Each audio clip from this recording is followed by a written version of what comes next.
Pinilit ako ni Lin Qianyu na lunukin ang tableta na tinatawag na 7 araw na paglimot at buong kumpiyansa niyang sinabi na ito ay para lamang magkaroon ng kasalan para sa kanyang tunay na pag-ibig na si Guchen.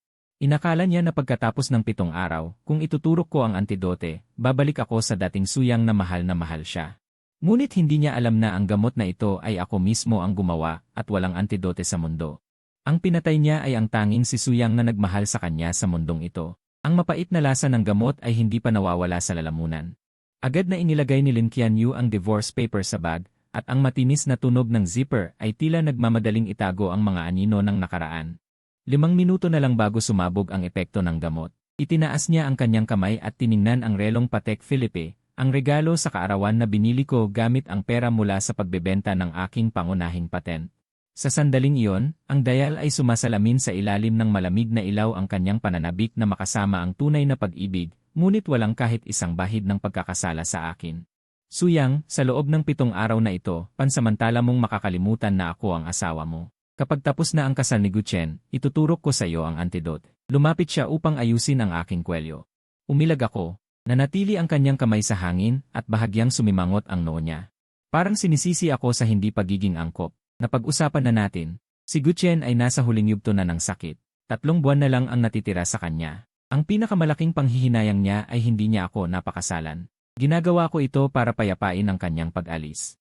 Kaya ko siya sinasamahan sa 7 araw na ito. Inalis niya ang kanyang kamay at pinalis ang alikabok sa kanyang damit nang walang pakialam.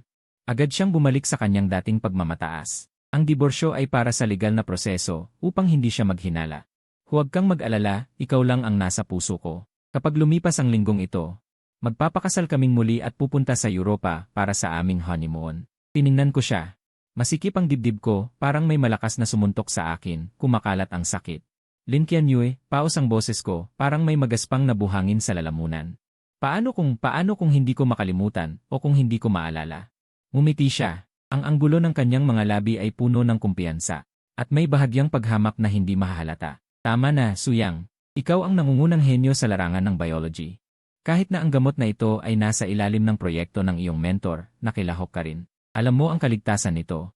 7 araw lang. Matutulog ka lang at lilipas ito. Hindi niya alam na ang pangunahing code ng gamot na ito ay isinulat ko. Hindi rin niya alam na ang tinatawag na 7 araw na paglimot.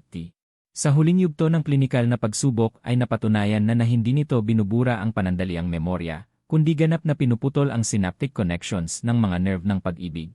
Kapag nainom, mawawala ang lahat ng pag-ibig. Dahil sa nerve necrosis, ang proseso ay hindi na mababalik. Gusto niya akong mamatay para sa kanyang tunay na pag-ibig. Pinagbigyan ko siya kahit na ang kapalit ay ang ganap na pagbura sa aking sarili na nagmahal sa kanya ng labis. Dumating na si Guchen. Ayaw niyang maghintay. Tumingin si Lin Qianyu sa kanyang telepono at ang kanyang mga mata ay biglang lumambot na parang tubig. Ang ganoong ekspresyon.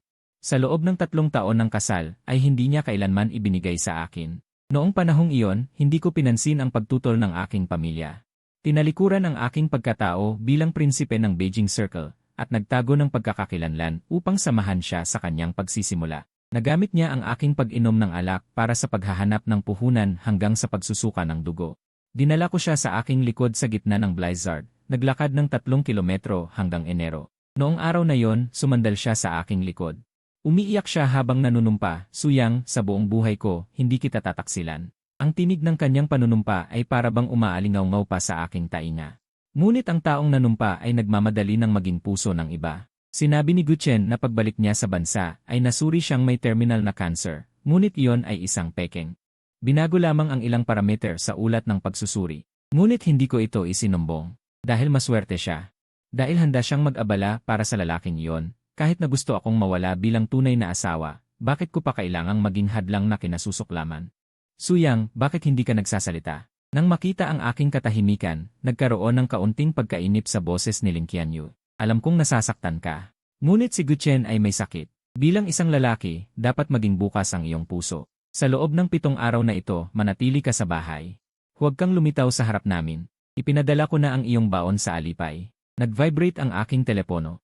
Isang siding na malinaw at matinis. 20,000 piso, binili nito ang aking 3 taong kasal. At ang dangal na tinatawag na asawa. Napangiti ako ng pilit at magsasalita na sana. Biglang sumabog sa kaloob-looban ng aking isipan ang isang matalas na sakit, parang isang kalawanging lagari na unti-unting pumuputol sa aking mga ugat ng sakit. Nagsisimula na ang epekto. Nagdodoble na ang aking paningin, ang mga tile sa sahig ay tila gumagalaw. Ang aking katawan ay hindi mapigilang sumandal. Si Ling Qianyu ay otomatikong iniunat ang kanyang kamay upang ako ay hawakan, isang pahiwatig ng pag-aalala sa kanyang mga mata. Ano nang nangyari? Side effects ba? Bago ako makasagot, biglang may narinig na sigaw mula sa malapit. Qianyu, hoy, mali yata ang timing ko. Para bang nakuryente si Ling Qianyu. Mahigpit niya akong itinulak palayo. Dahil hindi na ako matatag sa aking tayo, dahil sa kanyang pagtulak. Ang aking likod ay bumangga ng mariin sa haliging bato sa tapat ng opisina ng kasal. Ang tinding sakit ng pagkakabangga ng buto ay nagpaliwanag sa kalituhan sa aking isipan. Si Guchen ay nakasuot ng puti. Namamahaling suit, ang kanyang mukha ay mamula-mula, saan banda ang itsura ng isang may terminal na cancer sa tiyan. May hawak siyang pulang rosas, mabilis na naglalakad palapit, ngunit mga 2 hakbang pa lang ang layo kay Ling Qianyu. Ay sadyang nadapa, nagpanggap na matisod. Chen! Napasigaw si Ling Qianyu at mabilis na sumugod. Inalalayan niya ito ng maayos. Si Guchen ay sumandal sa kanyang mga bisig, humihingal ng malalim. Ngunit ang kanyang mga mata ay dumaan sa balikat ni Ling Qianyu at tinalakay ako ng may paghamon. Qianyu ni, parang nakita ko kayong dalawa na magkasandal. Naistorbo ko ba ang inyong pagpapaalam? Kung ayaw ni Ginoong Sugi, huwag na lang ang kasal natin. Ayokong maging mahirap para sayo. Ang taktikang ito ng pag-atras para umatake ay napakahusay na ginawa. Agad na kinabahan si Ling Qianyu, mahigpit na niyakap ang baywang nito. Nang lumingon siya sa akin, ang kanyang tingin ay biglang naging malamig at matalas. Suyang, bakit mo sinadyang sumandal sa akin? Alam mong mahina si Chen at hindi kayang makakita ng ganito. Nakahilig ako sa haliging bato, pinipigilan ang pagkahilo na dulot ng paghihiwalay ng alaala sa aking isipan, malamig na pinapanood ang eksenang ito. 1 minuto lang ang nakalipas, sinabi niya na ako lang ang kanyang asawa, ngayon. Ako na ang masamang tao na sumisira sa relasyon niya at ng kanyang tunay na pag-ibig. Tama na, ayoko na. Binastos ako ni Ling Qianyu, hinugot ang isang room card mula sa kanyang bag at inihagis sa sahig. Huwag kang umuwi ng villa sa mga susunod na araw. Sa hotel ka tumuloy, ayokong makita ka ni Cheng na malungkot. Paikot-ikot na bumagsak ang card sa maalikabok na sahig. Parang ang puso kong nababalot na rin ng alikabok. Si Guchen ay nakayakap sa kanya, may bahid ng pagmamalaki sa kanyang mga labi. Qianyu, huwag kang masyadong mabagsik kay Isu. 3 taon din siyang naging kasama mo. Nga pala, kulang tayo sa mag-aayos ng kasal. Baka pwede nating ipagawa kay Isu. Sa tingin ko naman ay kaya niya. Natigilan si Ling Qianyu, tila naramdaman niyang labis na ang hinihingi. Pero biglang umubo si Guchen, hinawakan ang kanyang dibdib. Haha, gusto ko lang. Dahil magpapakasal na tayo, sana ay makuha natin ang pagbati ng lahat, kasama na ang iyong dating asawa. Sa ganitong paraan, kahit mamatay ako ay panatag na. Sige, kung ano ang gusto mo. Agad sumuko si Ling Qianyu, tumingin sa akin at nag-utos. Suyang, tumulong ka sa kasal kinabukasan. Kulang kami ng mag-asikaso. Dati naman ay maingat ka sa akin. Ito ang pinakaangkop para sayo. Hayaan mo akong tumulong sa kasal ng aking dating asawa at karibal. At panoorin silang nagpapalitan ng mga pangako sa entablado. Ito ay hindi lang pagpatay ng puso, ito ay pagyurak sa aking dignidad at pagtapak dito. Noong araw, si Suyang ay magagalit, mag-aaway at masasaktan. Pero ngayon, habang lumalalim ang epekto, naramdaman ko na ang apoy ng galit sa aking puso ay unti-unting lumalamig. Ang pumalit ay isang lubos na katuwiran at katahimikan. Isang kawalan ng laman matapos mawala ang damdamin. Tiningnan ko si Ling Qianyu. Ang mukhang minsan kong pinangarap at bigla itong naging dayuhan sa akin. Sige, narinig ko ang sarili kong mahinahong boses. Walang kahit anong alon. Pupunta ako. Tila hindi inaasahan ni Ling Qianyu. Nasasang-ayon ako ng ganito kadali. May kislap ng pagtataka sa kanyang mga mata na pinalitan ng kasiyahan. Alam ko naman na ikaw ang pinakamasunurin, Suyang. Kung makikipagtulungan ka lang, pagkatapos ng 7 araw, gagantihan kita. Gantihan? Ano ang igaganti mo? Ang iyong pag-ibig na naging bulok na? O ang wakas na hindi na mababago? Inalalayan niya si Guchen sa sasakyan na pinili nating mag-asawa. Umugong ang makina at naglaho sa alikabok. Yumuko ako at pinulot ang room card sa sahig, pagkatapos ay itinapon ito sa basurahan. Nag-vibrate ang telepono ko sa bulsa. Ito ay isang naka-encrypt na numero. Boss, ako si Chen mo. Ang iyong pribadong eroplano ay naaprubahan na ang ruta. Makalipas ang 7 araw, diretsyo sa Switzerland headquarters. Bukod dito, ang plano ng Eli ay matagumpay na na-develop. Ang buong mundo ay naghihintay sa iyo para sa malaking desisyon. Tiningnan ko ang mga ilaw ng sasakyan na papalayo at mahinahong sumagot. Sige, alam ko na. Ibinaba ko ang tawag. Lumingon ako at naglakad sa kabilang direksyon. Si Lin Qianyu ay nagplano ng isang laro ng pagkawala ng memorya na tatagal lamang ng 7 araw. Pero hindi niya alam na talagang aalis na ako. Babalik sa lugar na dating tinatawag na tahanan. Napagtanto ko lang kung gaano kabilis kumilos si Lin Qianyu. Para salubungin si Gu Chen sa paglipat, pinalinis niya ang lahat ng bakas ko sa loob ng 1 oras. Yung oil painting na inabot ng 3 buwan kong iguhit at regalo ko sa kanya, wala na sa dingding ng sala. Ang pumalit ay isang abstract painting na gawa ng isang sikat na pintor na hinangaan ni Gu Chen. Yung isang peres ng pambahay na tsinelas sa entrance, nawawala na. Yung toothbrush cup ko sa lababo, wala na rin. Pati yung alagang orchid ko sa balkonahe, itinapon sa basurahan sa baba. Nabasag ang paso, nalantad ang mga ugat sa init ng araw, at lanta na ang mga dahon. Yung paso na yon, itinanim namin noong araw na nagpakasal kami. Sabi niya, kung buhay ang bulaklak, buhay ako, kung patay ang bulaklak, patay na rin ang pag-ibig natin. Sa ngayon, parang nagkatotoo ang sinabi niya. Pumasok ako sa study room para kunin ang huling mahalagang bagay. Yung hard drive ng experimental data ko, nakatago sa secret compartment ng bookshelf. Kaka-open ko lang. Narinig ko ang yabag sa pinto. Bumalik si Lin Qianyu. Hindi ba dapat sinusundo niya si Gu Chen sa ospital? Anong ginagawa mo? Nakatayo siya sa pintuan, malamig ang tono. Nagbabantang nakatingin sa hard drive na hawak ko. Aalis ka na, gusto mo pang nakawin ang gamit sa bahay. Tumigil ako, tumingin sa kanya. Ito ay personal kong gamit. Anong personal na gamit? Mabilis na lumapit si Lin Qianyu at inagaw ang hard drive. Lahat ng bagay sa bahay na ito ay pag-aari ng mag-asawa. Ngayong hiwalay na tayo, bago mahati ng maayos. Wala kang dadalhin. Paano kung may commercial secrets ng kumpanya ni Gu Chen dito? Nainis ako. Yung papeles na kumpanya ni Gu Chen na malapit ng mabangkarote. Anong sekreto ang magnanakawin ko? Ang data sa hard drive na ito, kahit isang item lang, ang halaga ay sapat na para bilhin ang 10 kumpanya ni Gu Chen. Lin Qianyu, alam mo ba kung ano ang laman nito? Tinitigan ko ang kanyang mga mata. Sinusubukang hanapin ang huling katinuan. Wala akong pakialam kung ano yan. Sa pilitan niyang inilagay ang hard drive sa kanyang bag. Sabi ni Gu Chen, kailangan niya ng storage drive para sa wedding video. Ito ay bagay na bagay. Pagkatapos ng kasal, pag tiningnan ko at wala naman laman, saka ko ibabalik. Pinagmamasdan ko siyang ginawang imbakan ng wedding video ng lalaking iyon.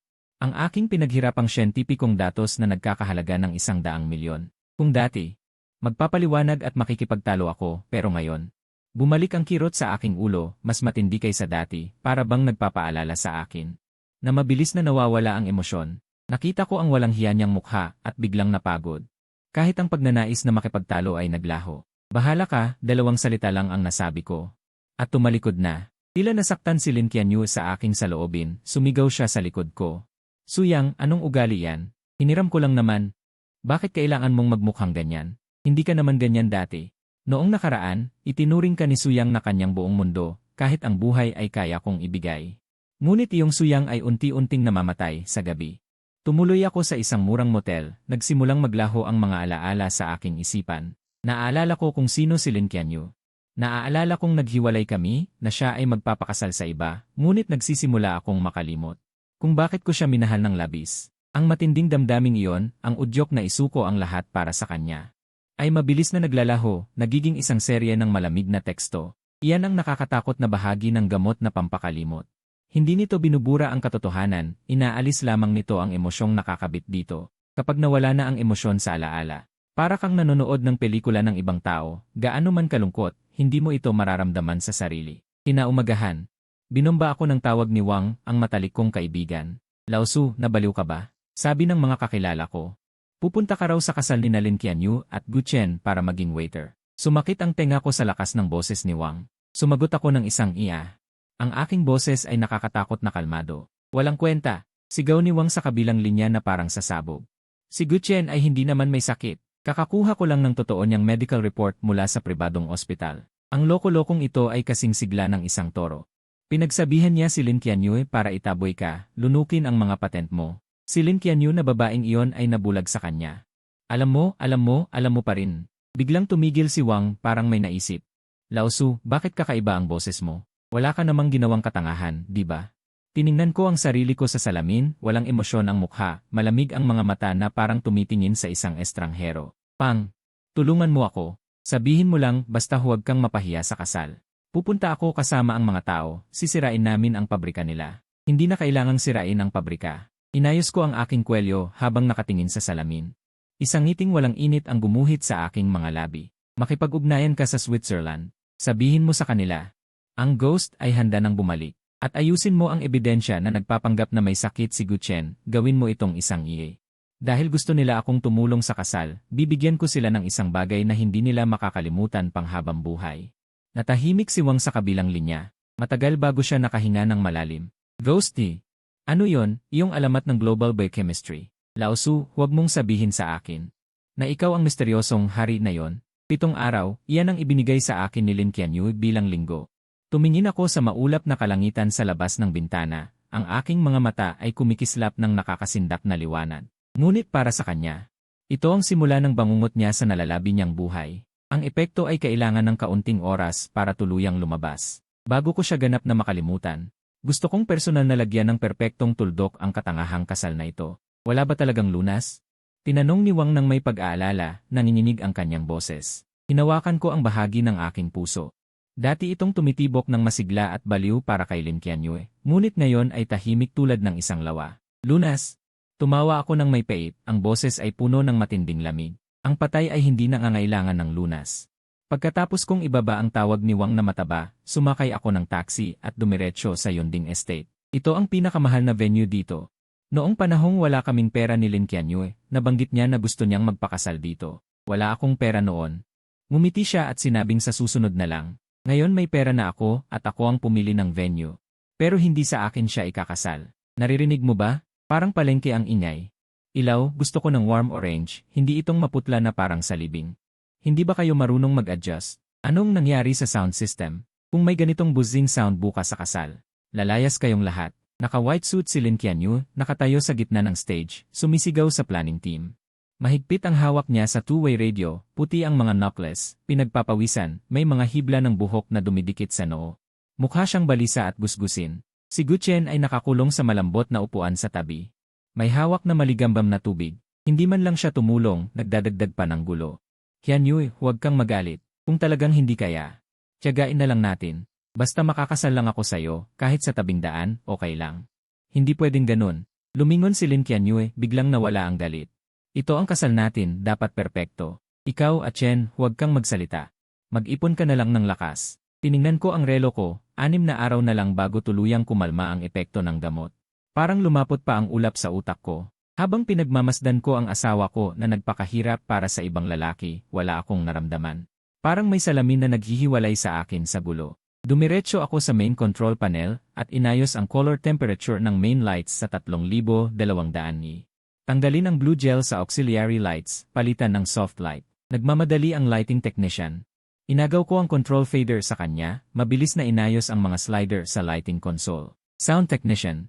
Ihiwalay ang ground interference ng backup line. Ang iyong NARAT connector ay may problema, palitan ng line 3. Tumahimik ang lugar. Lahat ay nakatingin sa akin. Nasa tamang posisyon ang fader.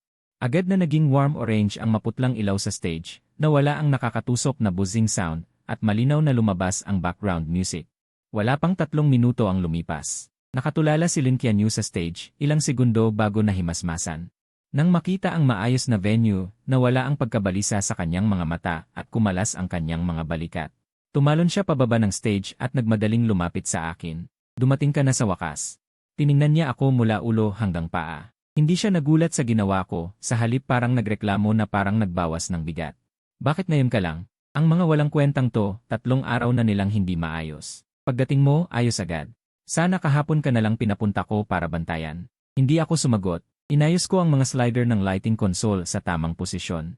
Sanay na si Lin Qianyu sa pagiging tahimik ko. Kung ano-ano lang, hinampas niya sa dibdib ko ang makapal na itinerary. Dahil nandito ka na, huwag kang magpakatamad. Marami pang ilang dosenang kahon sa likod para sa mga abay at kay Guchen. Ang props para sa baywang ay nasa kotse. Pumunta ka at dalhin mo. Walang ingat ang mga manggagawang iyan. Hindi ako mapakali. Kakaiba ang mga tingin ng mga tauhan sa paligid. Alam ng lahat na ako ang dating asawa. Ngayon inuutusan akong mag-porter. Napakasakit nito sa aking dignidad. CJ, kinuha ko ang schedule at tumalikod para umalis. Sandali lang. Bigla akong tinawag ni Lin Qianyu, may ngiti sa kanyang labi. Lumingon siya kay Guchen na kakalapit lang at sinabi, "Kita mo, sabi ko sa'yo si Suyang ang pinakamadaling gamitin. Para sa akin, gagawin niya lahat. Siya ang pinakamagandang tool person." Ngumiti ng mahina si Guchen, may masamang liwanag sa kanyang mga mata. Napakabait ni Ginoong Su. Hindi ako tumigil. Naglakad papunta sa pinto. Ang mga salitang tool person ay pumasok sa aking tainga, dumaan sa utak.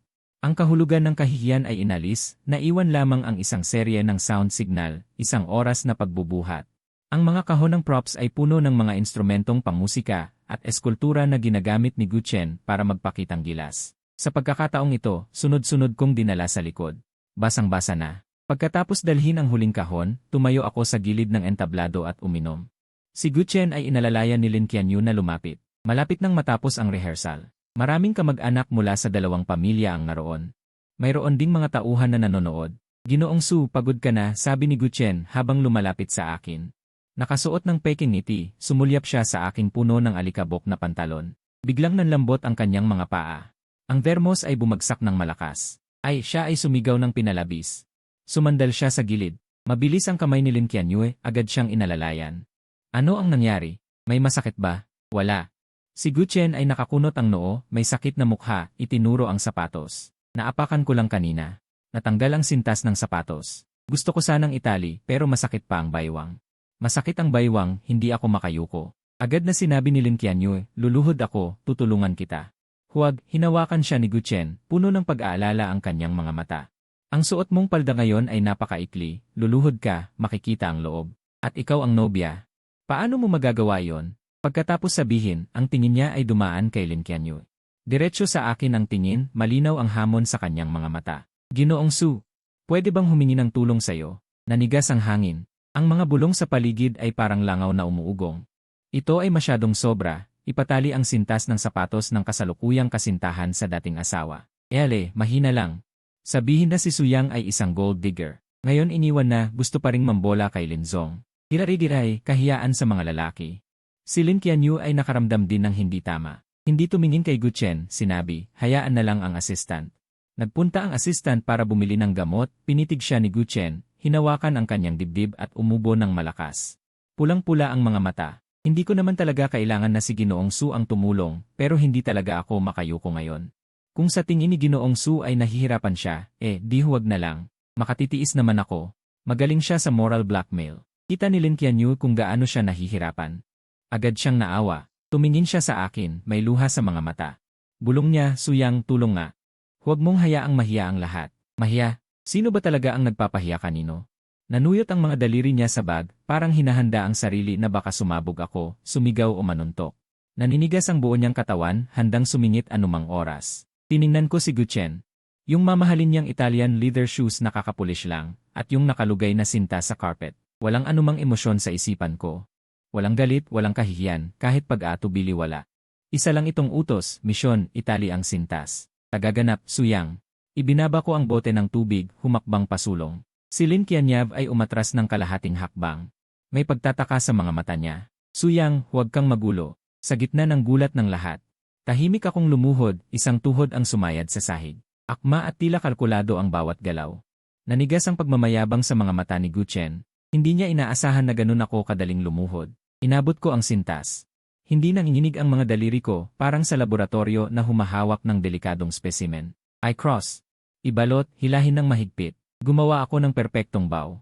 Pareho ang laki ng dalawang loop, error na hindi lalampas sa isanan. Pagkatapos itali, hindi ako agad tumayo. Inilibot ko ang tingin sa laylayan ng pantalon niya, may konting alikabok na nahulog mula sa props. Iniabot ko ang kamay at marahang pinagpag ng 2 beses. Ayos na. Tumayo ako, pinagpag ang alikabok sa kamay. Walang emosyon sa boses, parang sinasabing maganda ang panahon ngayon.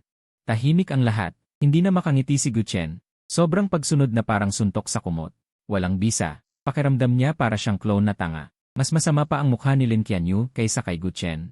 Tinitigan niya ako ng masama, mabilis ang paghinga. Inakala niyang lalaban ako, magtatanong.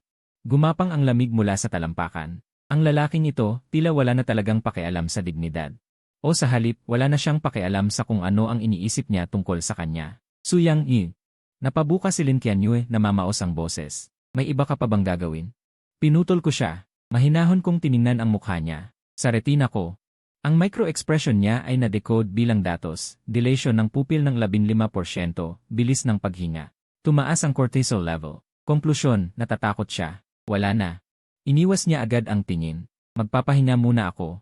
Tumingin ako sa sulok na pahingahan at lumakad papalayo. Hindi ako lumingon sa mga taong may kakaibang ekspresyon sa likod. Pagkaupo ko, nakita ko si Guchen.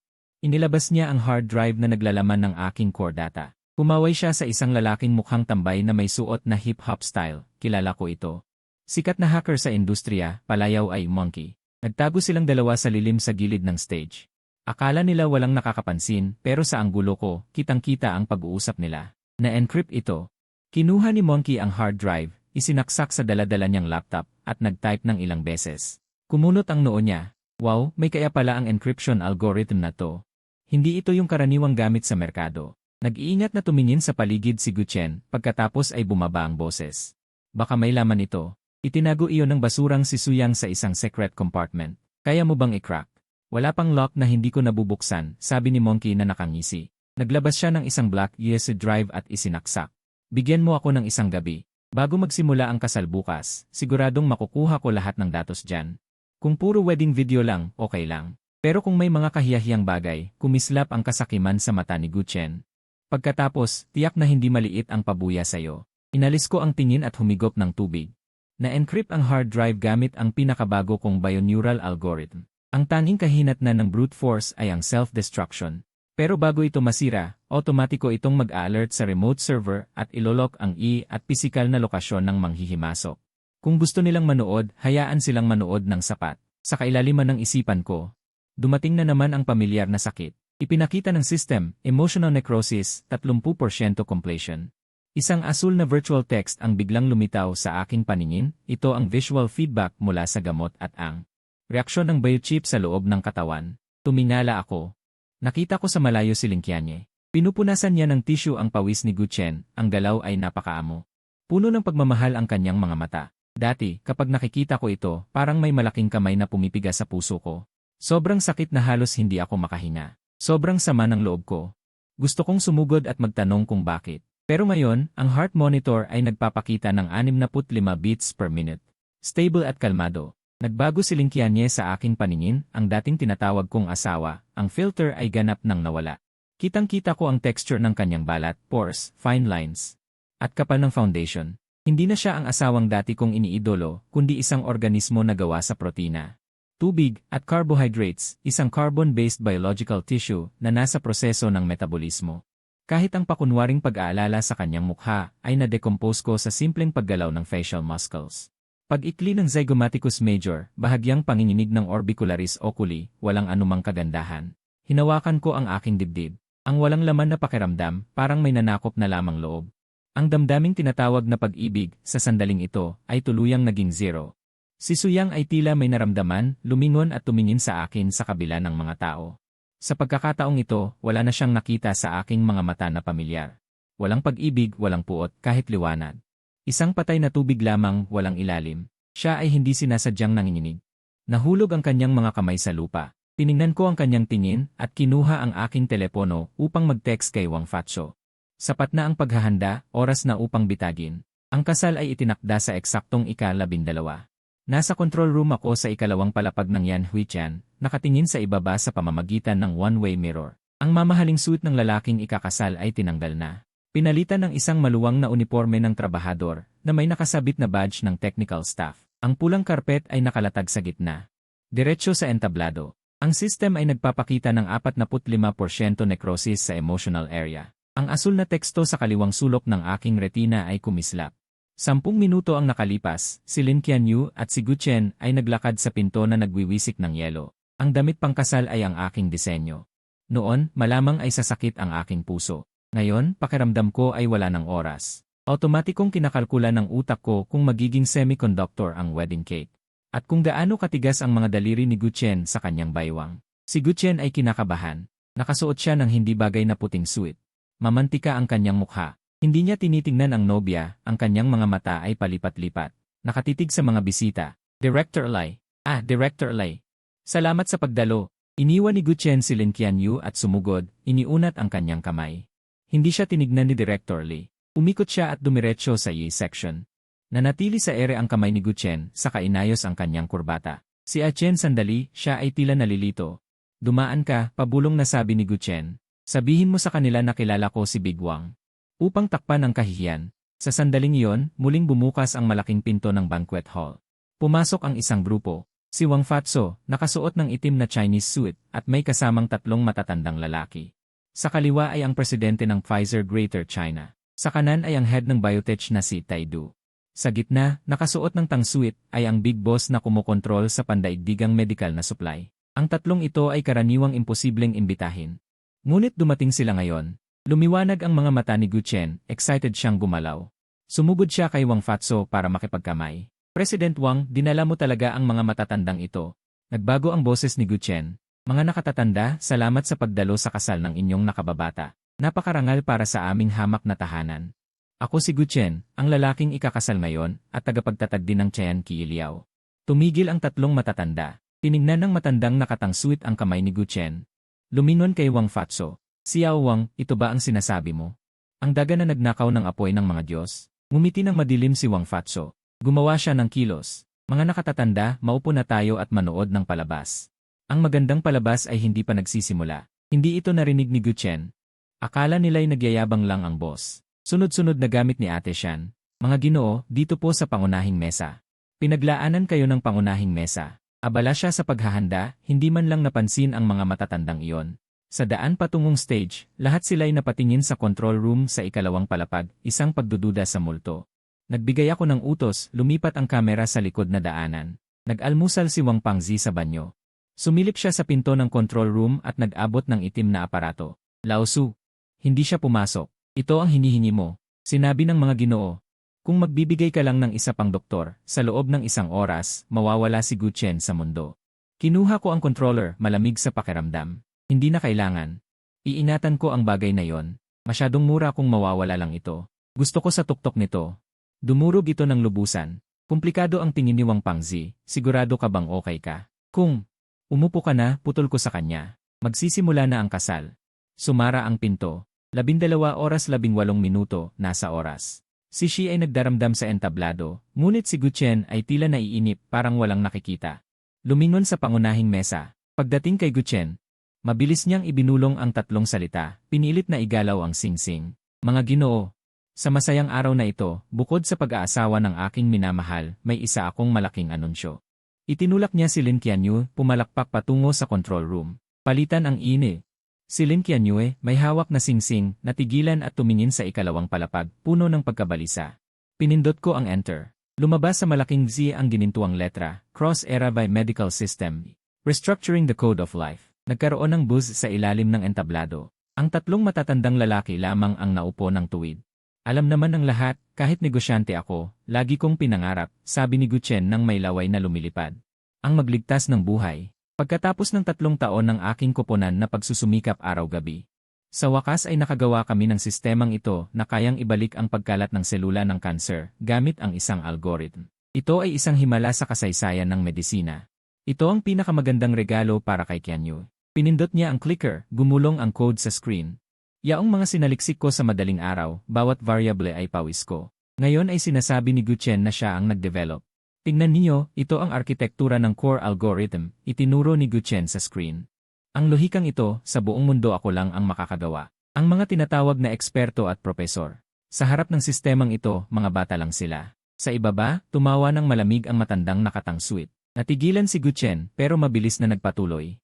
Binuksan pa niya ang hard drive na ninakaw mula sa bahay ko upang ipakita ang orihinal na file. Siyempre, sa likod ng isang matagumpay na lalaki, laging may tahimik na nag-aambag. Lumipat ang tono ni Gu Chen, ngiting may kabuluhan. Dito, gusto kong magpasalamat sa isang tao, kahit wala siyang alam sa akademya.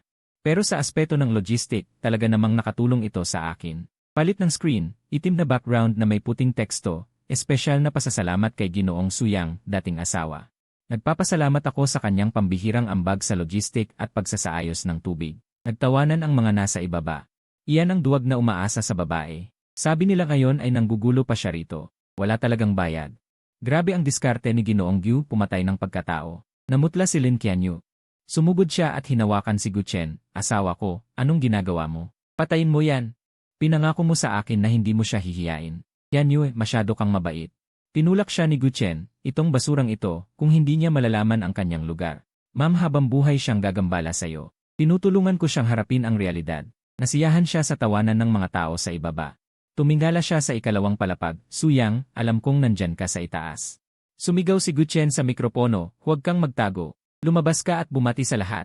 Dahil ikaw ang namamahala sa teknikal na suporta, pakiusap, tulungan mo akong ipakita ang pangunahing function ng sistema.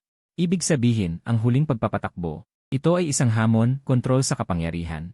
Hinawakan ko ang controller, galit. Wala. Hindi na kinilala ng utak ang kemikal na yon, sa halip ay nakaramdam ako ng katawa-tawa. Isang unggoy na nagnakaw ng apoy. Nagmamayabang sa isang tumpok ng dayami, ngunit hindi alam na ang sinindihan ay apoy na kanyang ikamamatay. Gaya ng gusto mo. Tahimik kong sinabi sa mikropono, tumunog ang boses sa buong lugar. Kalmado, walang emosyon. Natahimik ang lahat. Napaatras si Guchen sa kasuminghal ng malamig. Nagpapanggap ka. Simulan na natin. Pinindot niya ang presenter clicker. Sa parehong sandali, itinulak ko ang slider ng controller. Titik. Isang matalim na tili ang pumunit sa himpapawid. Nag-freeze ang screen ng malaking display. Ang asul na code ay biglang naging pula. Anong nangyayari? Nagpanik si Guchen, pindot ng clicker. Suyang, anong ginagawa mo?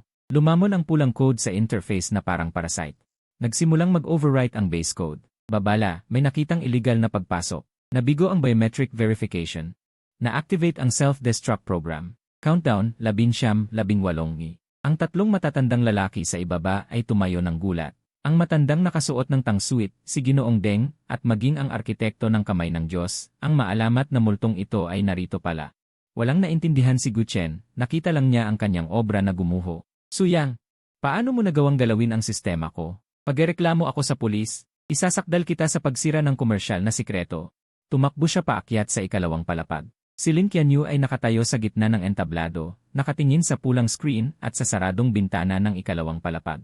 Sa wakas ay napagtanto niya na ang dating asawang tila mahina ay hindi kailanman naging kung ano ang kanyang inaakala. Dahan-dahang bumaba ang salamin ng bintana. Tumayo ako sa harap ng bintana, mataas ang tingin. Nakita ako ni Guchen.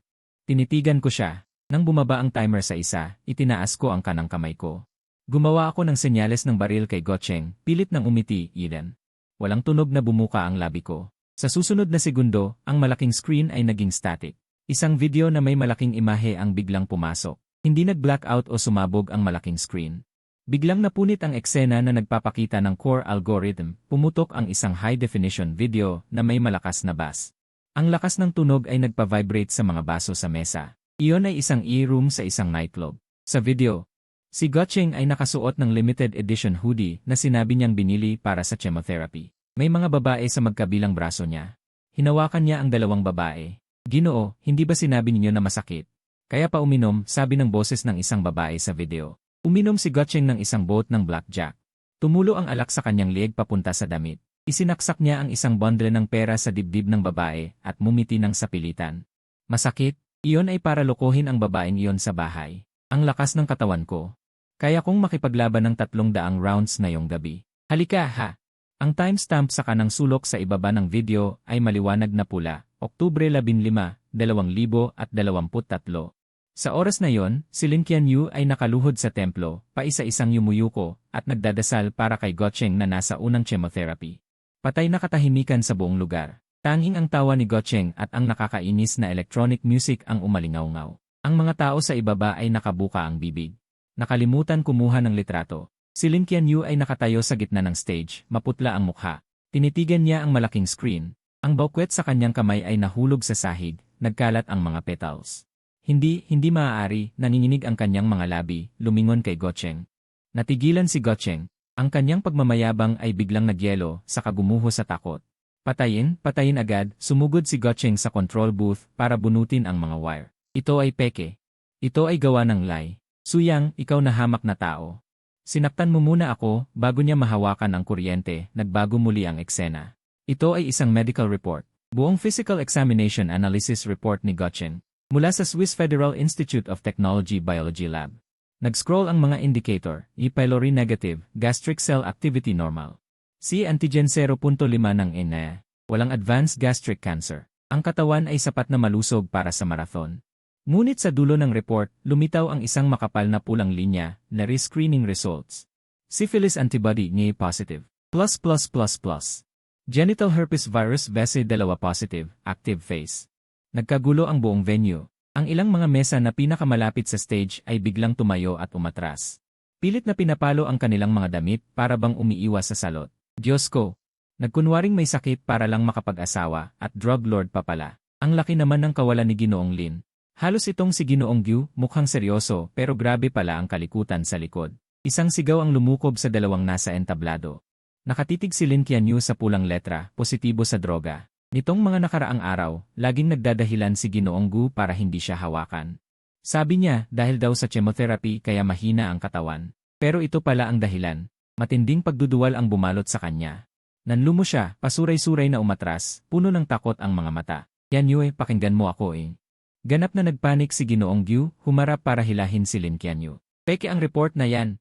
Anong alam ng basurang si Suyang tungkol sa medisina? Ginawa lang niya yan. Mahal kita. Mahal talaga kita, huwag mo kong hawakan. Napasigaw si Lin Qianyu at mariin siyang tinabig. Dahil sa lakas, pasuray-suray na umatras si Ginoong Gyu. Sa pagtabig na yon, hindi lang si Ginoong Gu ang kanyang tinabig, kundi pati ang kanyang malaanghel na imahe nito. Lahat peke, lahat pakana. Siya lang ang tanga. Para sa manloloko na puno ng sakit na ito, pinalayas niya ang asawang tunay na nagmamahal sa kanya. Suyang! Suyang! Nasaan ka? Lumabas ka! Galit na naggangalit si Ginoong Gyu, sumisigaw mula sa ikalawang palapag. Nawasak ang kanyang mukha. Ito gagawin mo to sa akin. Maniwala ka sa akin, gagawin kitang hindi makahanap ng trabaho sa Jiangsheng. Papatayin kita. Nakatayo ako sa may bintana ng ikalawang palapag, pinapanood ang kaguluhang ito. Nag-notify ang sistema, antas ng dopamine ay nasa 70% na mas mababa sa normal. Walang pagbabago sa emosyon. Ang ingay, para silang mga unggoy na nag-aagawan ng asul na saging. Binuksan ko ang pinto ng control room, bumaba sa spiral staircase. Ang sapatos ko ay tumatapak sa marmol na hagdan. Tak, tak, tak, lahat ng tingin ay nakatuon sa akin. Ang dating mahina at duwag na si Suyang ay wala na. Ngayon, isang kamay ko ang nasa bulsa, bukas ang kwelyo ng polo, walang pokus ang mga mata. Walang sinuman sa lugar na ito ang karapat-dapat na maging pokus ko. Tumawid ako sa karamuhaan, patungo sa entablado. Automatikong nagbigay daan ang mga bisita sa magkabilang gilid. Nang makita ako ni Ginoong Gyu, puno ng laso ng kanyang mga mata. Suyang, basurang umaasa sa babae. Paano mo? Sumigaw siya ng malakas at sumugod sa akin, walang depensa. Puro siwang. Sa paningin ko, ang bagal ng kilos niya, parang slow motion. Lumiliit ang balikat, pasulong ang bigat ng katawan, hindi matatag ang ibaba. Napakabagal. Isang saglit bago dumapo ang kamao sa dulo ng ilong ko, bahagya akong umilad. Hindi man lang inalis ang kamay ko sa bulsa. Push! Isa na namang hanging suntok si Ginoong Gyu. Dahil sa momentum, tumumba siya pasulong, bagsak na parang aso, mismo sa paanan ko. Para siyang naglupasay. Inapakan ko ang katawan niya at naglakad papunta sa control panel. Si Lin Qianyu ay may komplikadong ekspresyon habang nakatingin sa akin. Bumuka ang labi niya para tawagin ako, ngunit pinigilan siya ng lamig ng aking mga mata. Tumayo ako sa harap ng keyboard. Itinaas ang kamay. Pinindot. Tak, tak, tak. Ang malaking screen ay nagpakita ng tahimik na pulso, pagkatapos ay pumutok ang ulat ng medical check-up. Lumitaw ang hindi mabilang na birding data stream, pagkatapos ay mabilis na nag-reorganize, naging malalim na pula. Pulang-pula na parang dugo, komplikadong mga code na parang talon na bumabagsak, ang bilis ng daloy ay may nakakasakal na presyon. Ito ay algorithm logic na lumalampas sa panahon, ang mga code ay nagtitipon, bumubuo ng isang malaking pulang logo. Ito ay ang direksyon ng Panginoon, ang sandata ng presidente ng Pfizer Greater China. Nabuwalang tasa ng tsa, at pagkatapos, ang biotechnology attitude. Ang mga bigwig ng medical equipment, lahat ng may kaunting kaalaman ng mga kinatawan ng industriya, mga diyan. Sabay-sabay na tumayo, walang usapan, walang rehearsal. Ang mga ekspresyon ng dose-dosenang mga bigwig ay pare-pareho. Takot na parang pinukpok ng martilyo, sabay-sabay nilang inalis ang kanilang mga sombrero. Lumuhod ng malalim sa harap ng batang figura sa entablado, ang tinig ay naging isang baha, yumanig sa kisam. Binabati siguro sa kanyang pagbabalik. Tulala si Lin Qianyu, nakatitig sa mga taong karaniwan. Karaniwan ay hindi siya makapila, mga bigwig na ngayon ay yumuyukod at nagbibigay-pugay sa kanyang dating asawang walang kwenta.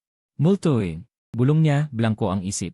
Sinabi ni Guchen na ang multo ay alamat ng global biochemistry, ngunit si Suyang na umiikot sa kusina, na kanyang hinamak dahil walang kwenta, paano siya magiging multo?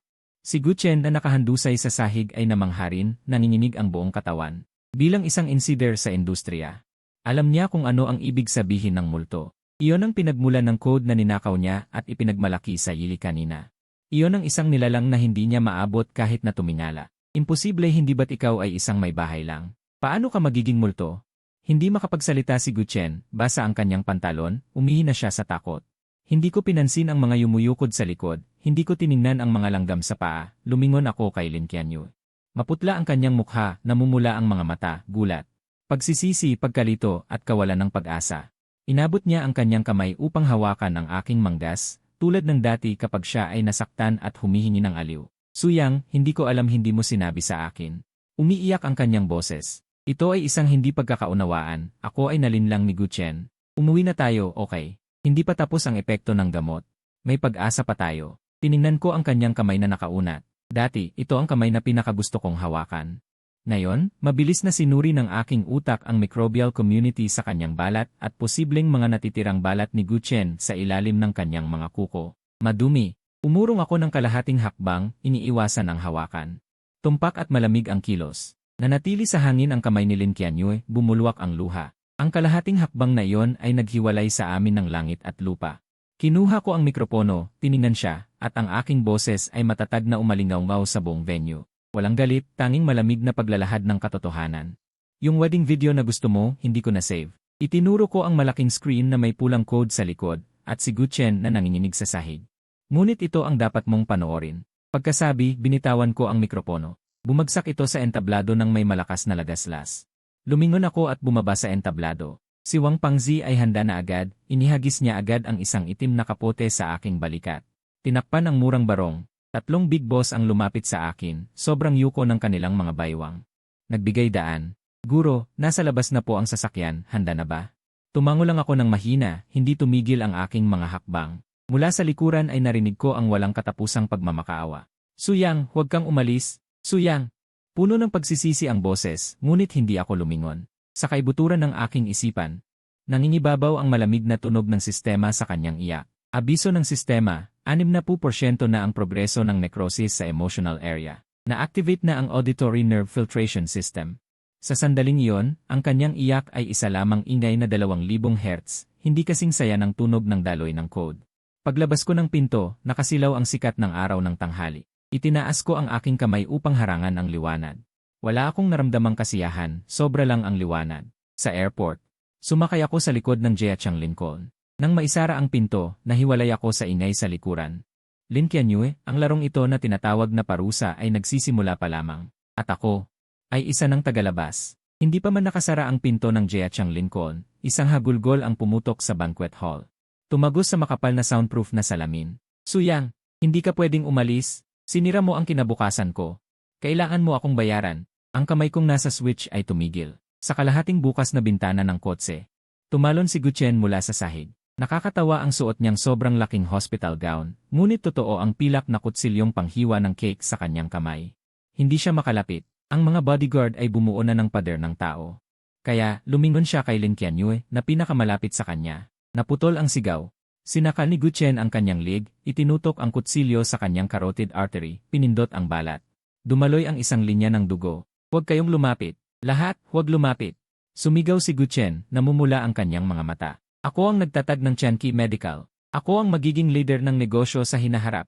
Lahat ito ay kasalanan ng babaeng ito. Siya ang nangakit sa akin. Siya ang nagpilit na ituloy ang kasalan na ito. Suyang, bigyan mo ako ng 50 milyon. 100 milyon. Bigyan mo ako ng 100 milyon para sa aking moral damages. Para pakawalan ko siya. Nagkagulo ang mga tao, nagtakbuhan ang mga bisita. Nakaupo ako sa loob ng kotse at nanonood. Abiso ng sistema, 0.01% fluctuation sa stress hormone level. Walang nakitang pagkabalisa. Kung 7 araw ang nakalipas, susugod ako ng walang pag-isip, kahit hawakan ko pa ang talim upang protektahan siya.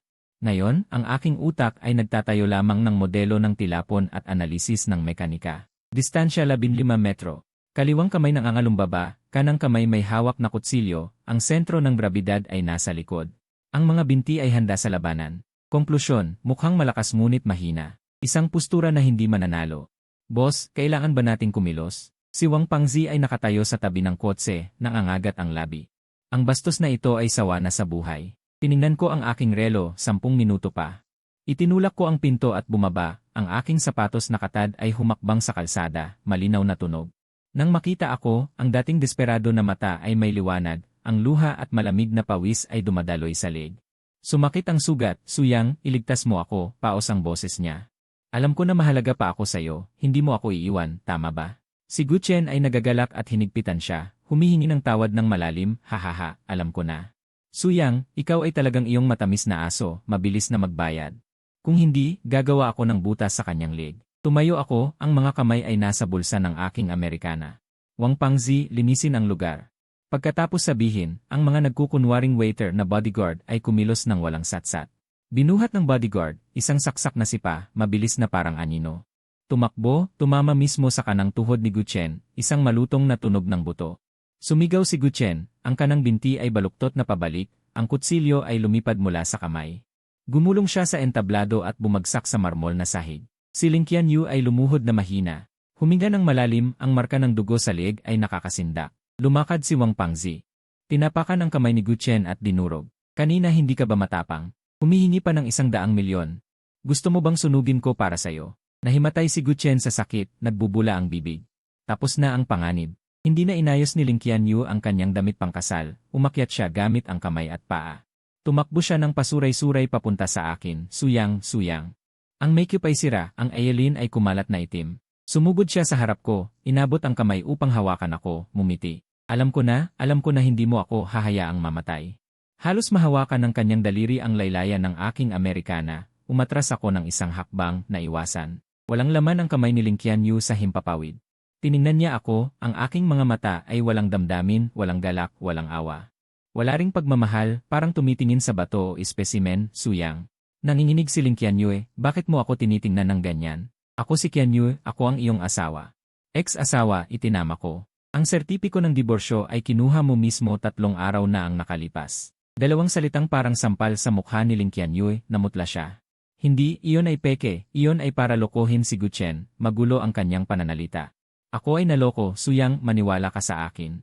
Hindi ko talaga alam na nagpapanggap lang si Gu Chen na may sakit, at hindi ko alam na mayroon siyang ganoong sakit. Ginawa ko ito upang tuparin ang pangarap ng isang taong malapit ng mamatay.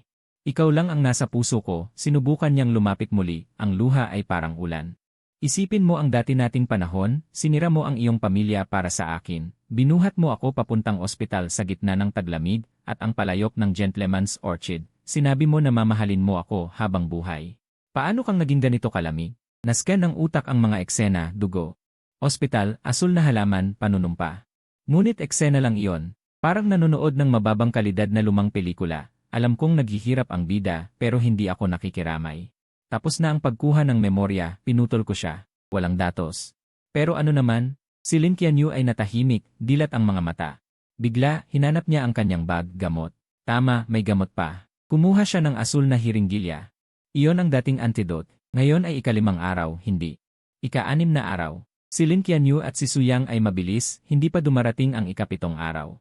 Kung itutusok mo ito, babalik ka sa dati, Suyang. Uwi tayo, lulutuan kita, magpaparehistro tayong muli.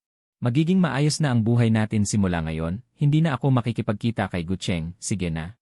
Dumiretso siya sa akin, dala ang hiringgilya, itinaas ko ang kamay ko, hinawakan ang kanyang pulso gamit ang 2 daliri. Bahagyang pinuwersa, pumutok, nahulog ang hiringgilya. Natapon ang asul na gamot sa sahig. Suyang, anong ginagawa mo? Iyan ang antidote. Sumigaw si Lin Qianyu at pinulot iyon. Hindi iyon antidote. Kumuha ako ng isang nakatuping dokumento. Lahat ay Ingles, may selyong top secret. Lin Qianyu. Akala mo lagi kitang sinusundan sa pag-arte. Binuksan ko ang huling pahina, itinuro ang pulang konklusyon.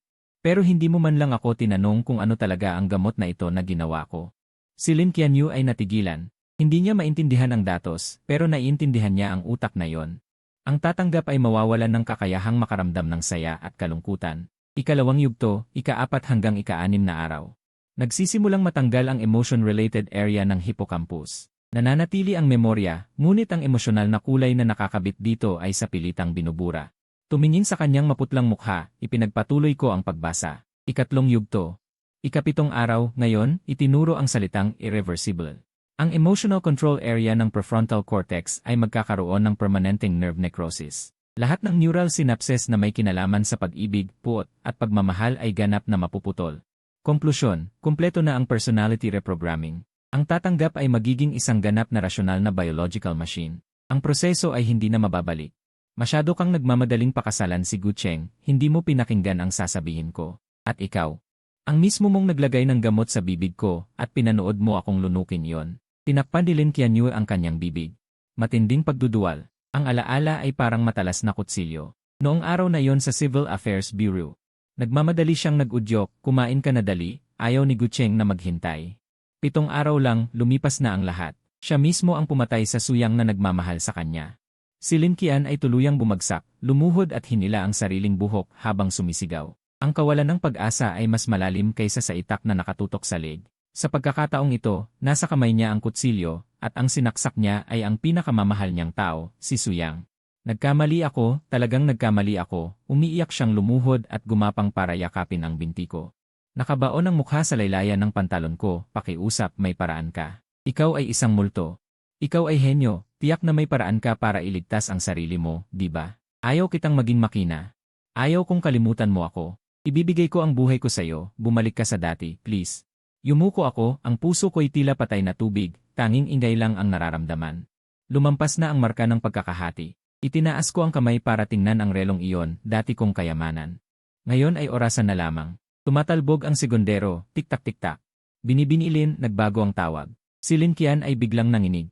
Dahan-dahan siyang nagtaas ng ulo, nakita niya ang huling countdown, ang natitirang sinag ng pagkatao ay namamatay na. At ang pumalit ay kawalan. 10 minuto pa, hinugot ko ang binti. Tiyak ang galaw. Ang huling natitirang damdamin, ang mga ugat ay namamatay na. Sa ngayon, naiintindihan ko pa kung bakit ka umiiyak. Ngunit pagkatapos ng 10 minuto, sa paningin ko, ikaw ay walang pinagkaiba sa basurang ito sa kalsada. Hindi, biglang nahawakan ni Lin Qian ang wala. Lumingon ako at naglakad patungo sa pintuan ng kotse. Suyang! Sa likod ko'y sumigaw ng malakas, hindi ka pwedeng umalis. Kapag umalis ka, ano na lang ang gagawin ko? Ikaw na lang ang natitira sa akin. Huminto ako, sumulyap sa tagiliran. Huling tingin sa babaeng ito na lumuluhod sa kalat. Wala ka ng akin. Mahina ang boses. Mula nang pilitin mo akong lunukin ang tabletang iyon, patay na si Suyang. Ang nasa harap mo ngayon ay isang multo. Pagkasabi, sumakay ako sa kotse, sinimulan ito. Mabilis na sumara ang pinto. Umuungol ang makina, humahagupit sa pula, durog na pag-asa. Sumandal ako sa upuan. Sa kaibuturan ng isip ko'y may tunog ng pagkasira, senyas ng sistema, emosyonal na bahagi, patay. Progress 100%. Pag-reform, kumpleto. Maligayang pagbabalik, ghost. Ghost, ang mundo sa wakas ay tahimik na. Ang sasakyan ay huminto sa tabi ng helipad sa tuktok ng hotel. Malakas ang hangin. Ang malaking rotor ay pumutol sa hangin, dagundong na dumadagundong sa tainga. Ang hangin ay nagtaas ng alikabok. Yumuko ang mga puno sa paligid. Bumukas ang pinto ng kotse, lumabas ang aking binti. Ang laylayan ng trench coat ay humahagupit dahil sa hangin. Suyang, may sumisigaw mula sa likuran. Si Lin Qianyu ay pasuray-suray na sumugod. Ang mamahaling custom wedding gown ay marumi na, may malaking butas sa laylayan na natapakan ni Gucheng. Nakasabit ito sa bukong-bukong, mukhang nakakatawang plastic wrap. Mahigpit siyang may hawak na isang ampaw. Iyon ang huling regent na natira mula sa first aid kit. May pag-asa pa, may pag-asa pa. Si Lin Qianyu ay magulo ang buhok. Ang kanyang mga mata ay parang sugarol na lugi. Ito ay reserba, basta iturok mo ito. Basta iturok mo ay man-neutralize. Suyang, huwag kang gumalaw. Hinihiling kong huwag kang gumalaw. Siya ay sumugod, itinaas ang syringe at itinusok sa aking carotid artery. Ang galaw ay magulo, walang pamamaraan. Sa paningin ko, ang kanyang mga galaw ay parang pinabagal na frame-ili frame. Ang threat assessment ay napakababa. Kailangan lang ng simpleng pagpigil. Itinaas ko ang kaliwang kamay, walang kalabisan, 2 daliri ang mahigpit na humawak sa syringe. Crack, pumutok ang salamin, ang tunog ay nalunod sa ugong ng helicopter. Nabasag ang syringe, ang malinaw na likido ay tumulo sa mga daliri, tumulo sa sementong puno ng alikabok. Agad na sumingaw, naiwan ang maitim na marka. Si Lin Qianyu ay natulala. Tumingin siya sa walang laman na kamay, wala na, lahat wala na. Siya ay dahan-dahang tumingala. Mahigpit na hinawakan ng aking kwelyo, ang mga kuko ay halos nakabaon sa laman, lumilipad ang luha. Bakit? Bakit mo sinira yon? Alam mong ito lang ang tanging pag-asa. Gusto mo bang maging halimaw? Suyang, tingnan mo ako. Ako si Qianyu, ako ang pinakamamahal mo. Tumingin ako sa kanya. Hinangin ng hangin ang aking buhok, hindi nito magalaw ang kamatayan sa aking mga mata. Sa sandaling ito, sa kailaliman ng aking isipan, ang tali na naninigas sa loob ng 7 araw ay naputol. Si Lin Qianyu na may natitira pang init sa aking paningin. Isang pagbabago sa kalidad ang nangyari. Ang liwanag na tinatawag na awa ay kumislap. Sumunod ay namatay, dumating ang lubos na kadiliman. Ang patuloy na nag-a-alarm na biological monitoring system ay tumahimik. Lahat ng mga indikasyon ng sakit, pag-aatubili, pag-aalinlangan. Lahat ay naging zero. Ang babaeng ito sa harap ko ay hindi na ang asawang pinagtiisan ko ang lahat ng hirap para protektahan. Siya ay naging set ng data, taas 165 sentimetro, timbang 48 kilo. Puso rate 140, napakataas na antas ng cortisol, ang mga kalamnan ng mukha ay nanginginig dahil sa takot. Iyon lang, itinaas ko ang kamay, isa-isang binuksan ang kanyang mga daliri. Ang galaw ay malumanay ngunit walang pagdududa. Walang silbi, ang aking boses ay tumagos sa hangin. Walang anumang emosyon. Ang suyang na nagmamahal sa'yo, 1 minuto ang nakalipas. Ay ganap na brain dead. Si Lin Qianyu ay nanginginig, ang mga pupil ay matinding kumunot. Tinitigan niya ang aking mga mata, dati itong puno ng pagmamahal, ngayon ay wala nang natira kundi kadiliman. Patanga-tanga ang kanyang anino, sa kakanyahang ito ay naninirahan ang isang biolohikal na sandata na may multo. Ngunit hindi na siya ang kanyang asawa. Hindi, nagsisinungaling ka, nauutal siyang umatras. Naglalagutok ang kanyang mga ngipin. Galit ka pa rin sa akin, di ba? Naghihiganti ka, magsalita ka. Pagalitan mo ako. Huwag mo akong tingnan ng ganyan. Hindi ako sumagot. Hindi na kailangan. Hindi ipinapaliwanag ng tao sa bato sa gilid ng kalsada kung bakit siya sinisipa. Boss, oras na. Lumapit si Wang Yifati na may suot na salamin. Humarang sa pagitan ko at Lin Qianyu, walang ekspresyong gumawa ng kumpas ng tugtog. Ilang itim na gwardiya ang mabilis na pumaligid. Bumuo ng pader ng tao. Lumingon ako patungo sa helicopter, bawat hakbang ay tumpak na parang sumusukat sa lupa. Suyang, bumalik ka. Hindi mo ako pwedeng iwan. Sinubukan ni Lin Qianyu na lampasan ang pader ng tao, ngunit walang awang itinulak ng gwardiya. Dumapa siya sa magaspang na semento. Nasugatan ang tuhod, nabahira ng dugo ang punit-punit na damit pangkasal. Sa oras na yon, ang tunog ng sirena ay pumunit sa katahimikan ng hotel. Kumikislap na pulang-asul na ilaw sa ibaba, isang grupo ng mga pulis ang sumugod sa tuktok. Guchen, pinaghihinalaan ka ng malaking pandaraya sa komersyo, paglustay ng pondo ng kumpanya, at pananakit. Opisyal kang dinadala ngayon. Sa di kalayuan, si Guchen na kagagaling lang at gumagapang ay idinagan sa lupa. Ikinulong ng malamig na posas ang kanyang mga kamay. Bitawan mo ako. Ako ang nagtatag ng Tianqi Medical. May pera ako. Maaari akong kumuha ng pinakamahusay na abogado. Hysterical na lumalaban si Guchen. Nakadikit ang mukha sa lupa, namatay ang balat. Nang makita niyang itinulak si Lin Qianyu sa lupa, ang lahat ng kanyang takot ay naging masasamang sumpa. Lin Qianyu, ikaw itong malas na babae. Kung hindi mo ginawa ang mapapangit na kasalan na ito, kung hindi mo pinakialaman si Suyang, paano ako mapupunta sa ganitong kalagayan? Ikaw itong walang hiya. Sinira mo ako. Kahit mamatay ako, hindi kita patatawarin. Si Guchen ay hinila ng 2 pulis patungo sa elevator. Ang mga sumpa ay umalingaw-ngaw sa hangin. Si Lin Qianyu ay lumuhod, ang kanyang mga kamay ay mahigpit na humahawak sa ilang piraso ng basag na salamin. Dumadaloy ang dugo mula sa kanyang palad, pumatak sa damit pangkasal. Hindi niya tiningnan si Guchen. Hindi rin niya tiningnan ang mga pulis. Tanging nakatitig siya sa helicopter na lumipad pataas. Dahan-dahang sumara ang pinto. Sa pamamagitan ng bintana, nakita niya ang gilid ng mukha ng lalaking iyon. Nakayuko ito, nakatingin sa tablet. Gumagalaw ang daliri, tila nagpoproseso ng datos. Mula simula hanggang wakas. Kahit 1 segundo, hindi siya lumingon. Suyang Ibinuka ni Lin Qianyu ang bibig, ang boses ay nagkapira-piraso sa hangin. Umangat ang helicopter.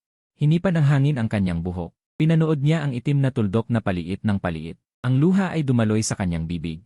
Mas mapait kaysa sa pinakamapait na prutas. Sa wakas ay naunawaan niya. Ang parusa ni Suyang sa kanya ay hindi kamatayan o bangkarota, kundi iwan siya sa mundong ito na wala siya.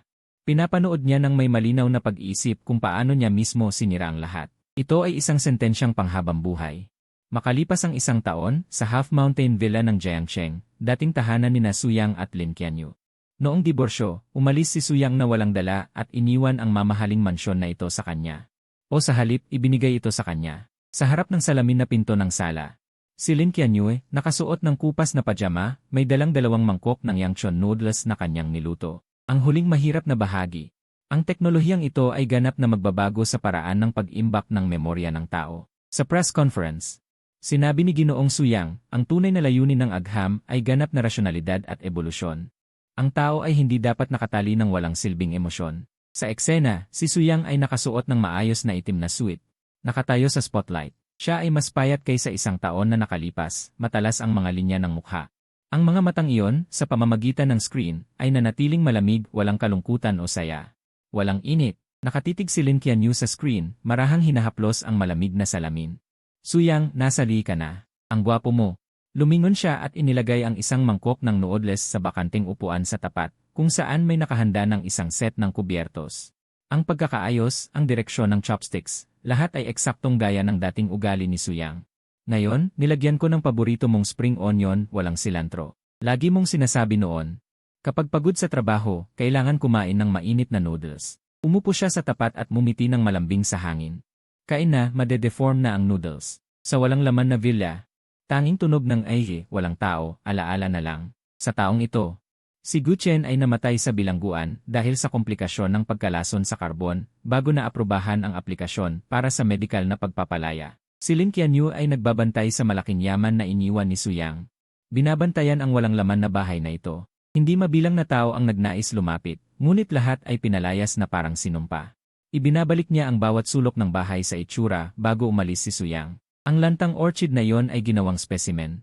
Inilagay sa balkonahe. Ang painting na pinalitan ni Gu Cheng ay binili niya sa mataas na halaga mula sa junk shop. Idinikit at isinabit sa dingding. Pati ang toothbrush na ginamit ni Suyang, inilagay sa lababo. Araw-araw, umaga at gabi, kinakausap ito. Suyang, umulan ngayon. Masakit ba ang lumang sugat sa binti mo? Suyang, natuto akong magluto ng braised pork ngayon. Yung lasa na itinuro sa akin ng nanay mo. Suyang, anong oras ka uwi?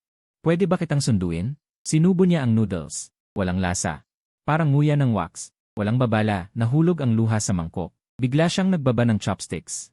Tinakpan ang mukha. Sa tahimik na mansyon, narinig ang pigil na hikbi. Sari! Nagtanong ang reporter, Ginoong Su, narinig ko na ang orihinal na layunin ng inyong pananaliksik sa teknolohiyang ito ay para gamutin ang isang dating kakilala. Mahalaga ba sa inyo ang taong ito? Sandaling huminto si Suyang sa eksena. Sa segundong iyon, biglang nagtaas ng ulo si Lin Qianyu, may kislap ng pag-atake sa kanyang mga mata. Nag-aalangan ba siya? May naalala ba siya? Ngunit sa susunod na segundo, inayos ni Suyang ang kanyang gintong kwadrong salamin sa tulay ng kanyang ilong. Pahayag na mahinahon, mali ang narinig mo. Sa aking memory bank, wala ang ganoong dating kakilala. Naputol ang eksena. Nabasag ang liwanag sa mga mata ni Lin Qianyu. Dahan-dahan siyang pumulupot sa upuan, niyakap ang kanyang mga tuhod. Sa labas ng bintana, umulan na naman ng nyebe. Tulad ng nyebe noong 3 taon na ang nakalipas nang siya ay kanyang pinasan papunta sa ospital. Ngunit sa pagkakataong ito, wala nang magpasan sa kanya ng 3 kilometro. Sinungaling, bulong niya sa hangin. Sinabi mo, kung may bulaklak, may tao, kung mawala ang bulaklak, mawala ang tao. Tumingin siya sa balkonahe sa paso ng patay ng orkidya. Matagal nang patay ang bulaklak. At siya, ang katawang ito na walang kaluluwa, ay kailangan pang bantayan ang marangyang libingan na ito. Araw-araw hanggang sa katapusan ng panahon.